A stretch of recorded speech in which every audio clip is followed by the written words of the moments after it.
that I think is kind of rising in popularity in the current meta right now. But it does mean that we will not get to see Mikyx's special pick. Apparently he has something special prepared for the Galio, but no one knows what it is. So we won't see it today. I think it's Fiddlesticks. I think it's Volley Bear, but it could be one of the two. Clyde banned away against Finn is very, very common. There's LeBlanc against Caps as well. And G2, first pick. The world is your oyster. You've got Yasuo, you've got Rek'Sai, you've got Corki if you really want it, but that's not as fun. And it's going to be the Lucian. Yeah, it has to be. Even though he did receive the nerfs, they were to his W. So for those that may not be familiar, many pro players have actually put a couple points in the W in the early laning phase. Some even went Doran's Ring as well. And it's really strong as a trading tool. It really helps with the push as well. And that got nerfed. The damage got nerfed a lot. So that method isn't as strong as it was. And I do believe that you can, I don't know if they've gone back to the Qmax, they may have done that now, but Lucian's still a very strong early game laner, and is definitely someone that you can afford to just put that investment into. One other cool thing that the WMAX actually gave you, or the 3 points in it, was you got your mana flow band stacked really quickly, because you could constantly poke with it. Oh, yeah. So it stacked up that mana flow. But Alistar and Sylas straight away here from Rogue. They don't really care what ultimates that Sylas is going to steal because they haven't seen that many of them. They just know that they want that as a pick. Could be mid, could be top, could be in the jungle as well. I think it's way better mid, personally. Wow, they're actually picking the Zoe here. I mean, we already saw it earlier in the day, and I mean, me and Amazing both agreed that we don't think the Zoe is a great matchup into the Sylas. Okay. Which to me implies that they don't expect the Sylas to be in the mid and they expect it to be top, or there's something about the matchup that I don't know, and Caps will showcase today, which is like, it's actually a really good matchup, and I'm excited to see what Caps can do. I'm really looking forward to it. We'll keep a close eye on that matchup, assuming that Sylas is in the mid lane later on. And we see the Thresh as well for Mickey down towards that bottom side. Probably been one of the best supports so far this split, just in terms of mechanical play and in terms of general team fighting. So really happy to see him have something that can give him a little bit of engage, give him a bit of an aggressive lane as well with the Lucian. And they're going to be playing into an Ezreal Alistar bottom lane coming out here from Rogue. Very safe.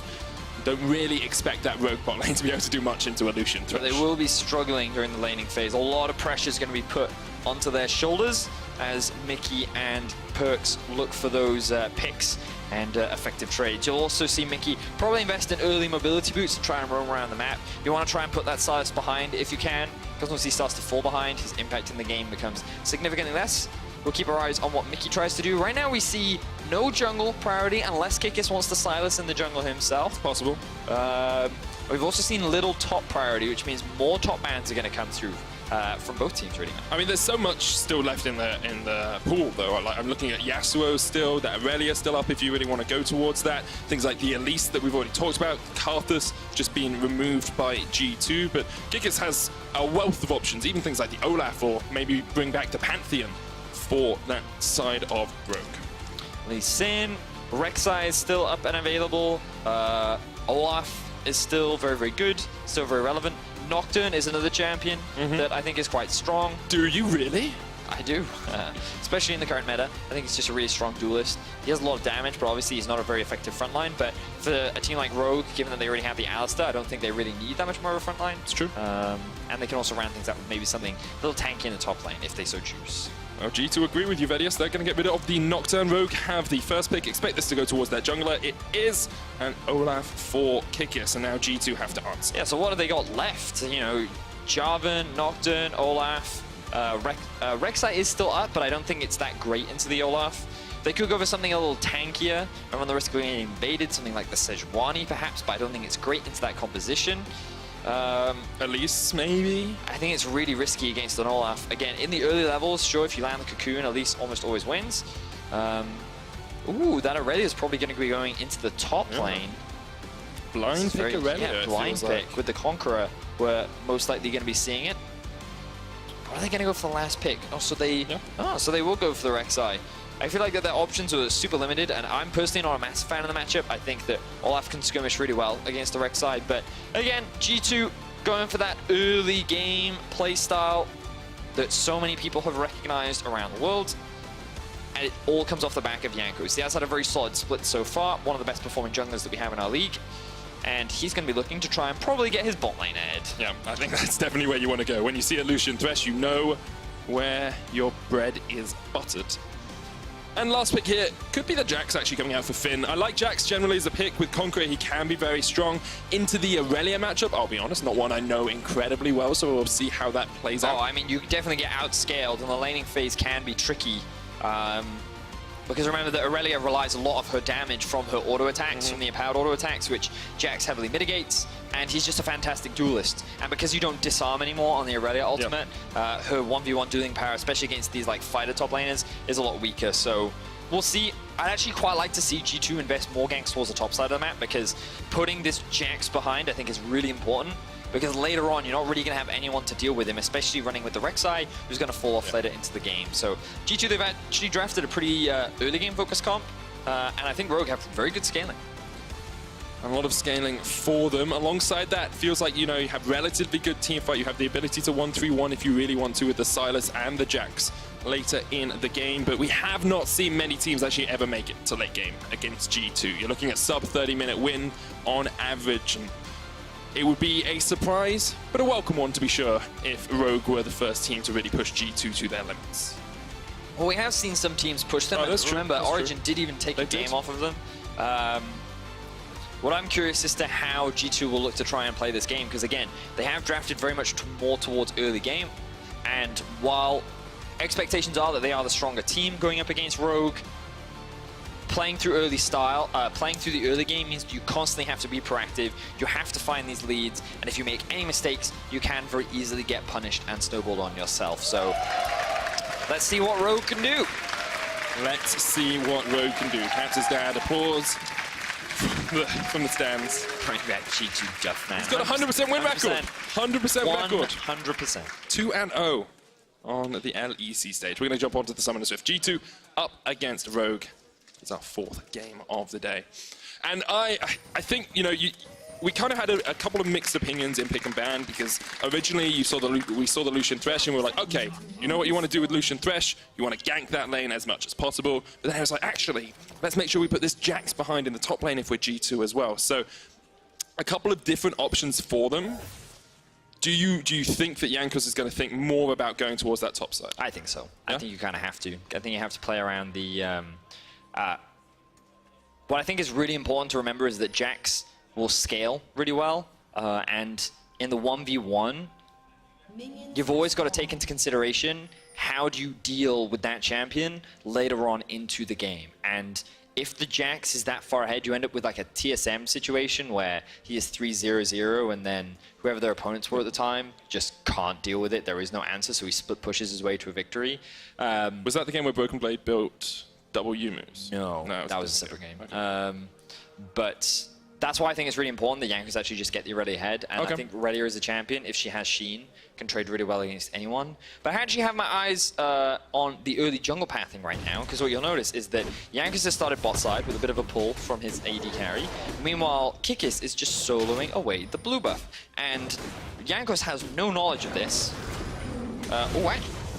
So because I see the two wards in the river, up towards the top side and the bottom half, I'm not entirely sure if he was spotted out. I'm going to have a quickly look back on my screen and let you know. But the fact that Jankos is already making his way into the river suggests to me that G2 have a pretty good idea of what went on in the early game. I mean, that's the assumption, right? And you see HeaQ and Banda come down towards this bottom lane relatively early on as well. So the assumption is that G2 know that Kikis is on that invade, but we didn't see Jankos go for the counter blue. Didn't see him split that jungle in half, the vertical jungling we've talked about a few times. So maybe, just maybe, Rogue have actually pulled a sly one here. He didn't actually get spotted. What was really interesting was what Aurelia did was after they invaded, she put a ward down onto the river, and then she actually pinged a question mark to be like, it's really weird that the Jax is actually coming up through the river. I think he may have dropped a ward on your blue.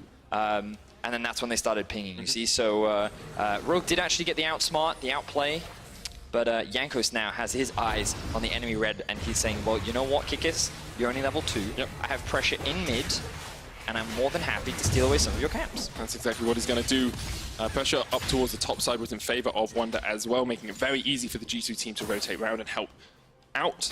Finn actually took a little bit of a bad trade earlier, so he's popped through all of his corrupting potion stacks. Jankos going to steal away the red, and G2, after what we thought might have been a sneaky one from Rogue, actually in a very good position. So, we will see that Kikis has been spotted out. We will. And Jankos, that basically tells his bot lane, hey, no jungler, you can do what you want. So they're going to continue to play aggressive. And the thing about Ezreal into Lucian is usually players will pick it because it's very hard for the Lucian to actually kill that lane. Yep. But the Ezreal can't really trade. Once he gets Sheen and he teleports back into lane, maybe there's a small window. But even then, it's a really difficult matchup. Nice hook there for Mikyx. Wunder dodged away to the side, but Perkz already used all his cooldowns. Jankos looking for the level 3 dive here towards the top side. Finn still has the flash. The stun does not land. Caps on his way up as well. Only level 4. Finn up the counter-strike already. Wunder uses the Defiant Dance. Caps there. Flash away from Jankos. Ignite down onto Finn. Caps tanking up the tower. The Ignite's enough. And G2 with a perfect tower dive get the first blood. So we talked about how they wanted to play towards the top side and they invested so much. Ooh, Perkz in the bot lane. Perkz was ignited. Looks like Wunder and HeaQ wants to go aggressive here, but Perkz can just back away. He's burned his flash, still has his heal in case Rogue decide to do anything more. So, cool stuff there from G2. Yeah. Want to keep an eye on what Caps does at the beginning of this replay, because he did actually lose a big wave in the middle to set up this roam, and you can actually see that they'd set up Vision in the river, and I think that he'd actually pushed it in, and then Silas was forced to catch it, which meant that there's no real way that he could follow, and in this situation, they actually have really good tower management. Note how Caps drops the Ignite, which means that Wunder can stay under tower. Now Caps is dead. Just as I was praising him. Yeah, looks like maybe just overstepped.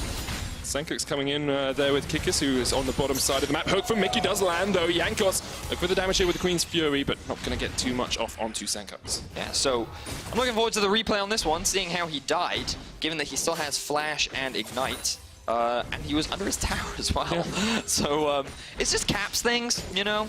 Like, 1 minute he's like doing crazy outplays, and the next he's like, oh, whoops, I died. Yeah, it's a little bit of an odd one. We'll have a look at it. There's about 12 CS lead actually for Sencux because of that roam up from Caps as well. So investing in putting this Jax behind is working. It's about 15 farm down. You can see Kikis here trying to help out his Jax because that big wave could have been in an awkward spot for Finn. But across the board, early game plan working for G2. Obviously would have preferred if Caps hadn't passed away. Right, thank you, observers. So we see here Caps only level 4. Sencux is level 5. He gets stunned up by Sencux, takes the full burst damage from the Silas. And at no point does he decide to flash. Yeah. I guess he felt that because of how squishy he is in the early game and he's only level 4, he was just going to get run down by the all-up anyway under his tower. So he was like, you know what, I think I'm going to die.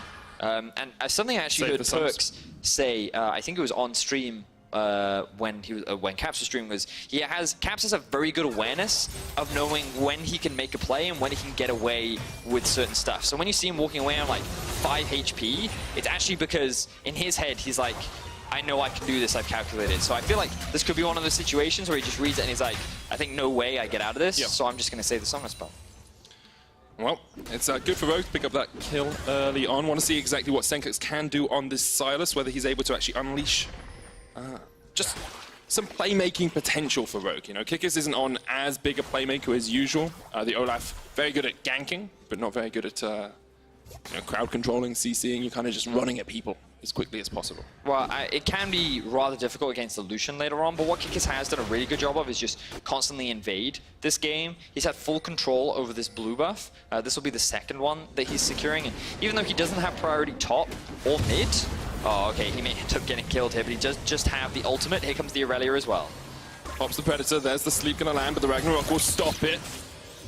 Wunder jumps in, can't quite get the stun. Finn gets the counter here, and Wunder down to about half HP. Tower doing a little bit of work there as well. Really nice combo there from Wunder. I loved how he used the ultimate to apply the first mark, and then even though the stun didn't CC, he got the second mark, and that procced all of the passive stacks, which meant that he was then able to get another dive, and he actually took a lot of damage out from Kikis, so really clean Aurelia there. 30 CS lead in the top lane now as well. Finn was just like, yeah, nah, and then he bullies him out. So, as you rightly said, huge advantage now for Wunder. Definitely a situation that you want to find yourself in. Looks like he's working towards what I believe will be the Phage early on, have that extra bit of health and damage. Whereas Finn forced to build some armor in the early levels. Definitely not the situation you want to be on the Jax. And needs to try and farm up, get to the 2-3 item point. Wonder if we'll see a Spear of Sojourn from the Jax as well in the top lane. Could I've seen a lot of people build it in solo queue. It's always an option. It's really... There was a Reddit thread the other day about how it's like the worst thing to play against. On Jax, yeah, because he just dodges every ability. It's like having dodge runes back in the game. Yeah. But I promise you, playing against a Fez Jaco is definitely the worst thing to play against. I ban that champion every game. I ban Karthus. Yeah, but... That's why I don't talk to you about League of Legends. Anyway, back to the game. It's literally our job. So we see Jankos hanging around the bot side of the map. There are 2 control wards from Rogue. There was one towards the top side, you can see, just behind the Cloud Drake, that I believe should have spotted Jankos out. Which means that Rogue are just playing very defensively, they're not too concerned about it, and all Jankos can get is a couple of wards. Because on the chase here, has the Perković spot Vander, has the flash if he wants to go in. Not going to go all the way into the enemy jungle, but for the moment they just force Jankos away. Cap's on his way down though. Kikis will just flash across the wall. Oof. Dodges the Drowsy with Blast Cone. Close stuff, but they will get the flash out. Kikis overextends there, gets punished. G2 at a very small gold lead right now, largely coming from the top side and the 80 carry difference. But Sencux doing great in the mid because Caps just keeps roaming. Caps just harassing everyone across the map here. Battlestar not going to connect, but... He lost a whole wave in mid. Just to help his team potentially find a pick, steal away this blue buff. But here we are, the rest of Rogue, they don't want to give this one away for free. Teleports unavailable is up for Wunder, and Kikis even secures it for himself. So G2, they spend a lot, they get very little, and Rogue actually come out ahead in that situation. Kikis wins the smite fight. And you can still see, you know, the advantage that Sencux is getting in the mid lane isn't insignificant. About 17, 18 CS up, has that kill. Looks like he's building the Rod of Ages on the Sylas as well. Yeah, there's also a pretty big experience differential between the 2 mid laners, which is actually a really big deal. So far, this matchup hasn't convinced me that Zoe is good into a Sylas, but what it does mean is that you can often get this push and then look for roams, which is definitely what Caps has been doing, as he once again looks for a roam up top. Here we go. Caps looking for the gank up towards the top lane. Finn just like, can I dodge? Can I weave? Can I dive away from this one? Battlestar connects, but there is the counter-strike. Lands the stun onto Caps. Caps almost goes down. Finn ignited. Wunder will get the kill. And once again, G2 get out just about alive. Sencux on his way up though, trying to chase down Wunder if he can. Zoe's out. Wunder does still have the flash. Sencux has the box on that ultimate. Wunder flashes away. Sencux with the flash chase though, with the abscond. The box comes down. Sencux lands the chains and has enough damage to take the kill. Yeah, I think the use of the stun there from Wunder was the mistake. I think he should have waited for Sencux to get a little bit closer and threaten with it rather than just throw it out immediately. It means that after Wunder flashed, all Sencux had to do was use his E to get the chase. So here we see Caps miss everything. Then they clear out the minion waves. Oh, he was wave clearing, my apologies. And then he takes tower aggro, and then he hangs around the edge. Now Finn thinks that if he can get the stun, he can maybe burst Caps down, but unfortunately, just not quite enough damage, which means that he ends up losing a massive minion wave up towards the top side. Now Wunder, he knows he can't back in this situation. And you can see here, the use of the E was pretty early. Which meant that Wunder was then forced to flash very quickly, and unfortunately for him, Sencux can just dive from underneath the tower, and he ends up getting himself another kill. So he's now 2-0-0. Even though Caps has been roaming around the map, Sencux has definitely been benefiting from it. And look, just look at the levels. Level 10 to the level 9. That actually, it really means a lot, especially with a fully completed Rod of Ages. Caps is going to feel really uncomfortable in this matchup right now, which is probably why he's constantly avoiding it and running around the map. If you can't win the matchup, just dodge away from it. That's what Caps is trying to do. You can see he's getting a bit of damage onto Sencux here as well, who is almost up towards that level 11 mark. Been a more quiet game from G2 than perhaps I would have expected, considering we said they wanted to play predominantly around the early game. Jankos is trying to do it down towards this bottom side. You can see those turret platings have been worked away by G2, still only 2 remaining on it. Perkz has a pretty sizable gold lead because of that. I think it's important to remember that, yeah, as you said, Perkz has actually been playing for plates on the bot side of the map, and Wunder has a huge advantage in top. So while it might seem like because it's low kills, they've been playing slowly, they've actually been playing exactly towards their win conditions. And I think the G2 are in a very comfortable spot right now, and I think that what we will see is G2 explode in the mid game. We will. Rift Tower taken by Kikis here, looking for that top lane tower. Get the plates onto Finn as well, will be very beneficial. Wunder, off the Defiant Dance, gets the stun off with a flawless duet as well. Finn caught underneath the tower, leap strikes away. Kikis caught in the disarm from that Vanguard's end. Wunder just dodging around, does a great job. The plates do go down, but Wunder comes out healthier than both of his opponents. 2 versus 1. I really wanted Wunder to try and commit there, get himself a highlight play, but he doesn't go for it. Instead, he just takes the kill. Meanwhile, on the bot lane, they're going to secure not only the first tower of the game, but in theory, all 5 plates, as Wunder forced to ulti. It's trying to keep them off this tower, but it's so difficult to do on the Alistar. Pops the ult. That tower very shortly to fall. We've got about 20 seconds left, G2. Can you take all 5 plates in the bottom lane? I think they're going to get it, man. They're trying very hard. They're pushing. I mean, they should. Like 15 seconds. Yeah, the tension is mounting. And we move away from it. Wunder. There's going to be a gank in the top lane soon. Oh, Finn's already used his leap like Wunder lands the stun. Should be an easy 1v1, but Jankos is here to help out just in case. Hops the ultimate, and Finn, underneath the tower, Wunder just blade surges forward. Easy enough kill. Meanwhile, Kikis doing what he often... Ooh, HeaQ very low, though. Perkz pops the culling, gets the kill. A great hook from Mikyx to Kikis and the lantern away. The G2 bottom lane with some flashy plays. So, Ezreal can't 1v1 Lucian. That's true. If you didn't believe it before, I'd like to present Exhibit A. Okay. And yes, detective. HeaQ in this situation was forced to burn his flash. Now, while he did get Perkz' flash, ultimately not worth. Yeah. And the mistake there was the fact that he tried to follow Wunder and Kikis as they set up a flank through the tri-brush. But Perkz said, I don't care. And then he went to kill him. So excellent stuff there from Perkz, finding himself the kill. He will not get the first tower in the bot lane. Instead, that will go to Wunder, who now continues to mount his gold lead. And what I love about casting G2 and watching G2 is how, when you talk about win conditions in draft, they almost always play to them. And remember how we talked about how Jax is this really strong 1v1 champion, and if you fall behind him at all, he basically becomes impossible to deal with? G2 never allowed that to happen. Yep. And they just capped him, and Caps even sacrificed his own lane to make sure that Wunder was ahead. And it's one of those things about G2 where you know they can carry from every lane when Cap says, I will sacrifice my lane so that I can trust Wunder to carry. And now obviously the weight falls on Wunder's shoulders, but he's at 2-1-1 Aurelia. 15 minutes in, he has a completed Trinity Force. He has a 30 CS advantage. And meanwhile, Caps is just going to continue to get bullied. Yeah, he lands the sleep. The Ignite comes down as well, but Caps still able to get away. Jankos, ultimate stolen away from him. That's the Void Rush, now sitting onto Sencux. Mikyx dodges out from the undertow. Here comes Finn, flashes in, Caps is done. Finn gets the kill, but now he's underneath the tower, and Mikyx and Jankos can just chase him down. Easy enough stuff. Jankos secures his first kill of the game. Poor Caps. He's given up so much for his team, and now Perkz in the 1v1. A little bit out of position, but pots the culling. Sencux coming in from the side as well. He's running up towards Wunder. There's a lantern, and Mikyx gets his AD carry out. Oh, the chase in from Sencux with the Void Rush. Teleport coming in as well. Jax is going to rejoin this fight. Sencux already down, and now perhaps, actually, it's HeaQ coming in, maybe out of position. Kikis chased off by Jankos. It's a double kill for the Rek'Sai. HeaQ has to jump across the wall, but the chase is on from Wunder. Doesn't land the stun, still has the blade surge, gets the kill. Jankos chasing Wunder out towards the top side as well. So much true damage coming out from those fangs. Not quite enough to take down the cow. We were just talking about it, Medic. The mid-game is where it was likely going to explode for G2, and that is exactly what happened. Fight after skirmish after fight means that G2 find themselves a wealth of kills and now extend the goal lead to 5,000. Such a big lead for G2, and at start it looks like Caps is getting caught out. Yeah, and he utilizes his flash this time around because he recognizes he can get away with his life. Unfortunately for him, he doesn't realize that Finn comes in from the flank. He tries to use his ultimate to avoid. It's not enough, so he ends up getting collapsed upon, ends up being a 1-for-1. Then, Perkz.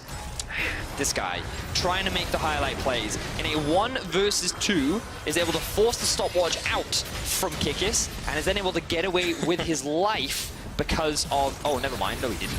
Again, I got baited twice. Sencux had the ultimate from Jankos, which means he could chase it, and then we just see trade for trade. So it ends up being 2 for 2 initially, but then Wunder's in trouble. Double flash is used to kill HeaQ. That one felt kind of personal. Yeah. G2, potentially looking for another fight. Oh, he flashed into the sleep. Good night, sweet prince. Oh, that was not fun to watch. So, this gives me an opportunity. No, never mind. No, it doesn't. Jankos. Still more action going on. Sencux steals away the culling. Jankos on the chase here. 4 members of G2 just surrounding the Silas, and not really much Sencux can do to get away from that. Another kill for G2, 10-4 up as we crest the 18-minute mark of the game. So now they're pushing. Remember that in all of this, they had actually pushed up bot, which meant that Finn was forced to catch this entire wave. He's now pushing that out as G2 have set up all these plays in the top side. And now, when... Oh! Oh, that's just unfair. Would you say that he just queued? No. Don't encourage him! I got one. You are cringe weaponized, my friend. So, thank you, observers. This is exactly what I wanted to talk about. When people say, I don't know if G2 have good macro, look at the top side of the minimap right now. Look at this massive pocket of vision, but also keep your eyes on the... He queued. He did queue. Great queue. But look at how much vision that Rogue have over the top side of the map right now. They actually have vision in the river, but they have nothing in the enemy jungle. And what G2 often like to do is they'll move into the enemy jungle, and then they'll find picks. They think, oh, we're safe because we can see through the river, but G2 leverage that. They leverage what... they know what you think and what you see, and then they use it against you. And that's what's so cool about them, what's so fun to watch. But they also like to kill you, and that's what they're doing right now. Finn gets the stun off, going to leap strike away, but Jankos with the chase. Good stun from Wunder once again, and Jankos will be given the kill. 5-0-3 on this Rek'Sai. We see why it can be so effective on 9.4. Beautiful stuff. And now the thing is, right, you look at... Never mind. The game isn't over yet. I'll talk more about it a little bit later. Caps is in a situation where he can't really 1v1 the Sencux. So he's just forced to wave clear. He's just trying to catch these waves. That doesn't matter because he made the sacrifice for his team. Yeah. And you can see Perkz is very far ahead. Wunder is extremely far ahead. Jankos has somehow just been picking up kills everywhere. I feel like his early game, he was just very much about vision and trying to support his teams through pressure rather than actually just ganking. But he's been able to gank a little bit now with the I think he's been really good at last hitting. That's what I think. But he's doing it very well. Has about a 2,000 gold lead. Certainly is. Overall, a 7,000 gold lead for G2 as he come past the 20-minute mark. And as much as we can say, Rek'Sai, you know, not really a champion after 20 minutes. When you are 5 kills up against your opponents and 7,000 gold as a team, Rek'Sai's still a champion. That's the caveat that people say, like, after 20 minutes he's not a champion. If the champion does what it's supposed to do, which is get really far ahead in the early game, then when you hit 20 minutes, that Rek'Sai has like 2 items, and she is still very relevant in the game. That's largely because of how far behind you normally are. So now we see Wunder in the bot lane, but this time Sencux is lying in wait. Oh, he's waiting for it. Wunder jumps in, lands the flawless duet, jumps out, but the stun comes out from Finn. Now Sencux on the chase, Wunder down to about half HP, pops the Vanguard's edge, down to a third, maybe a kill for Rogue, the shutdown! No outplay there. And I think the big issue for Wunder was that he used his Q onto a minion, but it didn't actually die because he didn't have the Sheen proc, which meant that he didn't have the reset. So even though he landed the ultimate, he couldn't really do much with it. And I like the fact that Sencux there to punish. Now Rogue should be able to get a little bit more control back over the map. Sencux is on a ward here, chased out by Jankos. Mikyx coming in as well. Has the flash hook if he wants it. Finn. Probably just going to abandon his mid laner here if he can. Perkz is on the chase. Kikis coming around with the Predator as well. Sencux heals up. G2 maybe not in the best position. Hex Smash coming in. The re-engage onto Mikyx. They caught out one. G2 went too far and Rogue came a-knocking. They take down one. Kikis. Paddle starred down to about half HP. Caps with the chase there. The redemption used. Paddle star coming out as well. Doesn't hit Kikis because he flashes away. Here comes the culling from the side as Jankos is forced away. Sencux there. Finn flashes in. Can't quite land the counter strike with Caps, who has another flash. Sencux still going forward. HeaQ gets the kill from downtown though, and Rogue once again find a kill in the G2 jungle. All right, so Rogue actually pick up a number of kills there. I think that was 3 in total if you include the one onto Wunder. They don't secure the bot tower, and they don't convert it into any objectives, but that's a couple of shutdowns that they were able to grab themselves. And Rogue, at the very least, showcasing that G2 will not just roll over them as we approach the 25-minute mark. I mean, that gold has gone down from 7,000 to 6,000 difference between the two teams. So this is where it starts. Sencux showcasing the mobility that this champion does have. At level 13, you have pretty low cooldowns, which means that you can dash out a decent amount. And he's just buying time for the rest of his team to arrive. Vander with a really good Hex Flash here sets up to just land onto Mikyx, forces Jankos to back immediately. He can't really sit in the middle of this fight because of how squishy he is. Caps almost gets himself a highlight reel. Great utilization of all the summoner spells that get dropped here.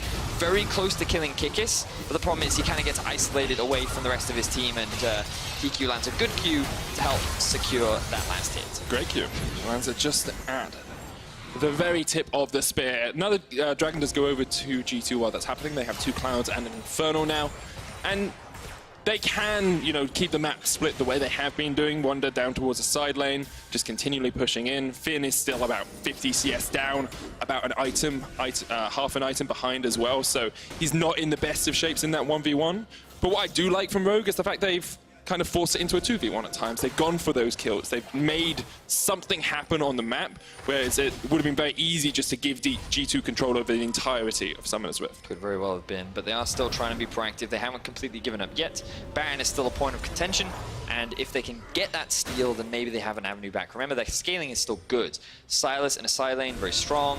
Jax is going to get stronger the later game goes on. He has the Trinity Force now, and remember, the Wild Aurelia is a difficult foe to contend with at this point in the game, given how much stronger she is. She will not always be stronger than the Jax. Once he hits level 16, I think is one of the big breakpoints as well. So Rogue still have that scaling avenue. It's just about, can you hold on long enough against the thunderstorm that is G2 Esports?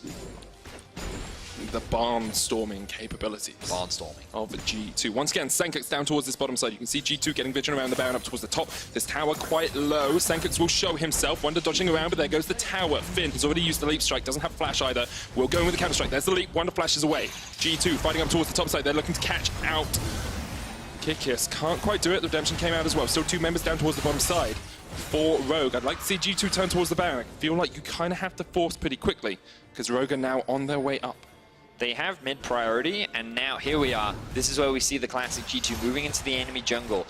Very rarely do they actually use the Baron as a means to force. They just use these pockets of darkness, and they wait for you to overstep, they wait for you to misplay, and that is how they punish you. And you can see how afraid Rogue are. But fortunately for them, now Finn and Sencux have joined in the mid lane. You can see that they are pushing that one out, but G2 again looking to trade. They secure a top tower in exchange for that tier 1 in mid, and unfortunately for Rogue, they can't even convert it into a tower because of how healthy it is, and Caps still being around. Rogue still being able to delay the game out a little bit against G2 when a few minutes ago it looked like G2 were just going to roll across this game. Let's have a quick look at where we are items-wise. I want to focus on the AD carries. You've got Blade of the Ruin King, Black Cleaver, and the Rapid Fire Cannon already complete onto Perkz, but we see the scaling coming out from HeaQ. Now he's got his second tier, already got that Mana Moon, Iceborne Gauntlet as well. Ezreal, if you can get towards these 3 core items, can be incredibly threatening in some of these 100%. fights. I'm not a massive fan of the fact that G2 don't primarily use their sweeper through the river first, because what this still means is that Rogue can see when G2 start the Baron or not. And if all G2 are going to do is group up in the enemy jungle, then it can be really easy for Rogue to just run down mid. But fortunately, G2 still maintaining control over their side waves. They're setting up like a 1-4 right now, keeping the Lucian up top and keeping that wave pushed in while generating pressure in mids. But they really need to clean out the rest of the river, because as you can see, Rogue have full insight as to what G2 is up to.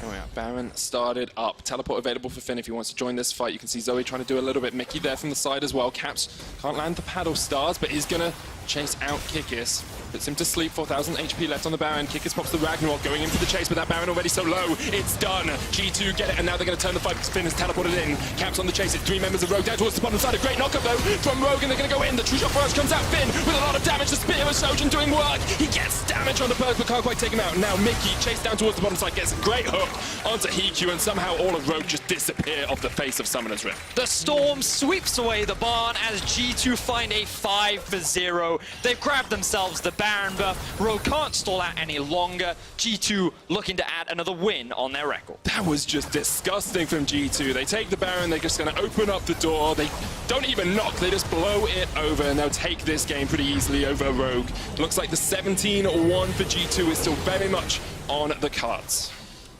Beautiful team fight there. Now the respawns are starting to come through from the side of Rogue, but the teleport is in. 5 members, Baron up. I don't know if Rogue can stop this. I think G2 have got the win. Rogue, just another speed bump in the way of the steamroller that's G2. 12-1.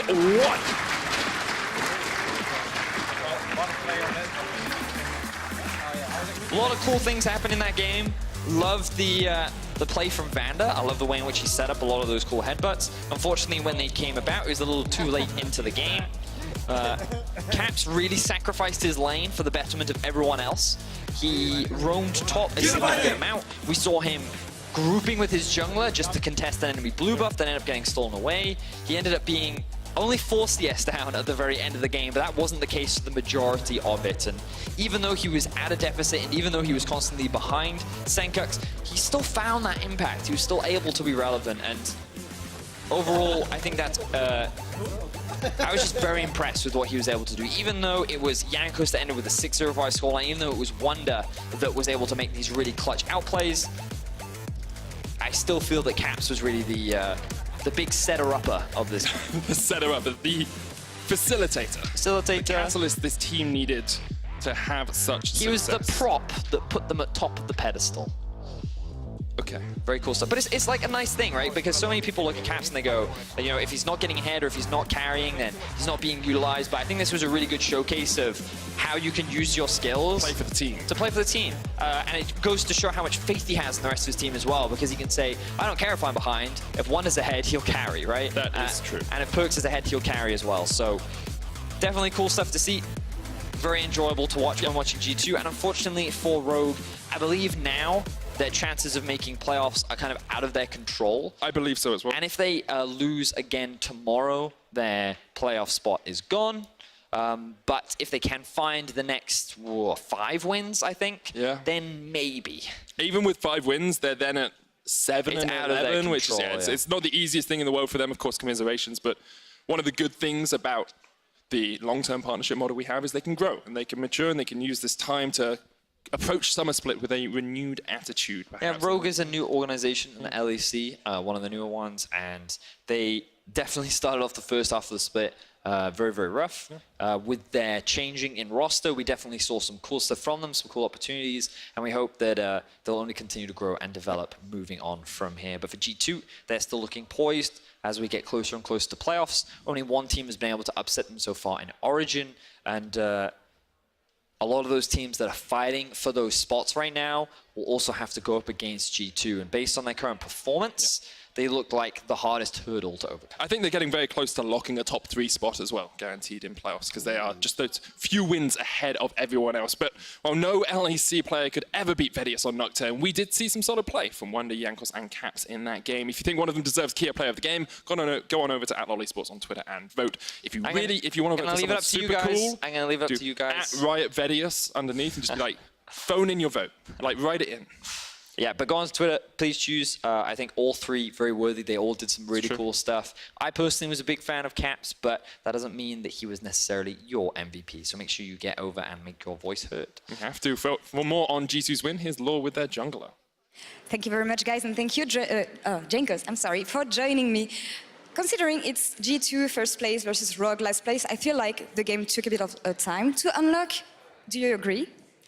I believe that at some point we threw a fight because they caught Wunder on the bot lane, and then instead of just sucking it up and not fighting for the next 1 minute, let's say, we tried to, salvage it, and we all died in a jungle, and that's why I feel the game was kind of longer than it would have been. But I mean, I still felt like we were in control of the game for the whole time. And we're not used to see you guys play through top lane that much, and you put a lot of action on Wunder on the top lane. Is it different for you guys to play through top lane instead of mid lane, as you guys might do? I don't think it's necessarily more difficult for us to play through top lane. I just think that the matchup that we had this game kind of required jungle attention and mid lane attention.